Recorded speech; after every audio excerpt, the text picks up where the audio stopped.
మనుషుల కన్నా బంగారం యొక్క విలువ చాలా పెరిగిపోయింది. నా దగ్గరకొచ్చిన ఒక లీగల్ స్టోరీ నేను మీతో షేర్ చేసుకునే ప్రయత్నం చేస్తాను. భార్య చనిపోయింది. భార్య పేరు మీదుగా సుమారుగా ₹1,00,00,000 విలువ చేసేటువంటి బంగారు ఆభరణాలున్నాయి. ఆ బంగారం ఎవరికి చెందుతుంది? భర్తకు చెందుతుందా? లేదా అత్తమామలకు చెందుతుందా? లేదా పిల్లలకి చెందుతుందా? చాలా ఇంట్రెస్టింగ్ ఉన్నటువంటి ఈ యొక్క కేసుని నేను మీతో షేర్ చేసుకునే ప్రయత్నం చేస్తాను. ఇది చాలా సందర్భాల్లో చాలా మందికొచ్చే డౌట్ కూడాను. ఎందుకంటే సుజాతకు పెళ్ళయి ఒక 12 సంవత్సరాలైంది. పెళ్లి సమయంలో వారి పుట్టింటి వారి తరపున ఒక 10 తులాల బంగారం ఆ సమయంలో ఆమెకు పెట్టారు. ఆ తరువాత ఆమె జాబ్ కూడా చేసింది. ఆ జాబ్ చేసిన సమయంలో మరికొంత బంగారాన్ని కూడా తను పర్చేజ్ చేసుకుంది. ఈ మొత్తం కలిపి సుమారుగా కిలో పైనే ఉన్నటువంటి బంగారం. అయితే అనుకోకుండా హార్ట్ అటాక్ వచ్చింది ఆమెకి, చనిపోయింది ఆ సమయంలో. ఇక్కడ వివాదం మొదలైంది. ఆమె నా భార్య కాబట్టి ఆ బంగారం మొత్తం నాదే అన్నాడు భర్త. కాదు కాదు, పుట్టింటి వారుగా మేం పెట్టాం కాబట్టి దాని మీద పూర్తి హక్కు మాకే ఉంటుందని అత్తింటి వారి యొక్క వాదన. అయితే ఆ యొక్క బంగారం భర్తకు చెందుతుందా, లేక పిల్లలకి చెందుతుందా, లేదా అత్తింటి వారు పెట్టారు కాబట్టి అత్తింటి వారికి చెందుతుందా? ఈ వివాదం మెల్లగా కోర్టు ముందుకు వెళ్ళింది. కోర్టులో మేము అద్భుతంగా ఈ కేసు మీద మేము ఆర్గ్యూ చేయడం కూడా జరిగింది.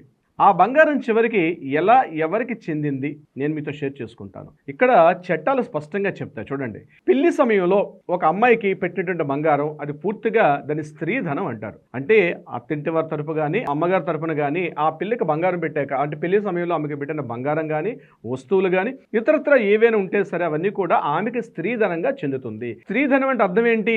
పూర్తిగా ఆమె యొక్క స్వార్జితమైనటువంటి అసెట్ కిందకు వస్తుంది. స్వార్జితమైన అసెట్ కిందకంటే ప్రాపర్టీని ఎవరికైనా ఇచ్చుకునే అధికారం ఉంటుంది కాబట్టి అటు అత్తింటి వారికి కానీ భర్తకు కానీ ఎవరికి కూడా మరి ఉండదు. మరి ఇక్కడ ఎలా? ఒకవేళ ఆమె విల్లు రాసిందనుకోండి, వీలునామా రాసి ఈ బంగారం ఫలానా నా భర్తకి, లేకపోతే నా పిల్లలకి, లేకపోతే నా పుట్టింటి వరకు, లేదా మా సిస్టర్కు అని ఏదైనా వీలునామా ఉందనుకోండి, తప్పనిసరిగా ఆ బంగారం వారికి చెందుతుంది. కానీ ఇక్కడ ఈ కేసు విషయంలో మాత్రం ఆమె ఎటువంటి వీలునామా లేకుండా సడన్గా చనిపోయారు ఆలోచనగా. అటువంటి సందర్భంలో కోర్టు ఎలా డిసైడ్ చేస్తుంది ఈ విషయాన్ని? ఎగ్జాక్ట్లీ మీరు ఆలోచిస్తుంది కరెక్టే. వారసులు, లీగల్ హెయిర్స్, చట్టబద్ధమైనటువంటి ఎవరికైతే వారసులు ఉంటారో ఆ బంగారం పూర్తిగా వాళ్ళందరికీ చెందుతుంది. కేవలం భర్తకు మాత్రం, కేవలం కొడుకుకు మాత్రం, కేవలం కూతురుకు మాత్రం, లేదా అమ్మవారి తరపున అంటే అమ్మగారి తరపున ఉన్న వాళ్ళకి మాత్రం ఎట్టి పరిస్థితుల్లో చెందదు.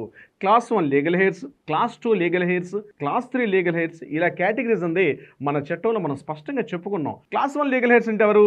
ఒకవేళ వీలునామా లేకుండా ఎవరైతే ఆ మహిళ చనిపోతారో క్లాస్ 1 లీగల్ హెయిర్స్ కింద కొడుకు కూతురు, క్లాస్ 1 లీగల్ హెయిర్స్ కింద ఎవరికైతే కేటగిరైజ్ చేసామో వాళ్ళందరికీ కూడా సమాన హక్కులు ఉంటాయి. సో పుట్టింటి వారి తరఫున మేము బంగారం పెట్టాం కాబట్టి ఆ బంగారం మాకే చెందాలి అనే వాదన ఏదైతే ఉందో అది శుద్ధ తప్పు.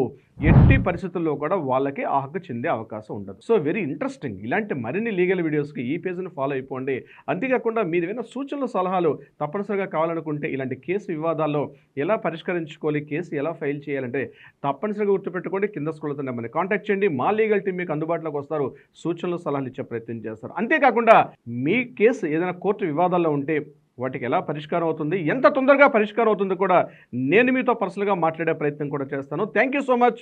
మీ రవీంద్రనాథ్, హైకోర్టు అడ్వకేట్, తెలంగాణ.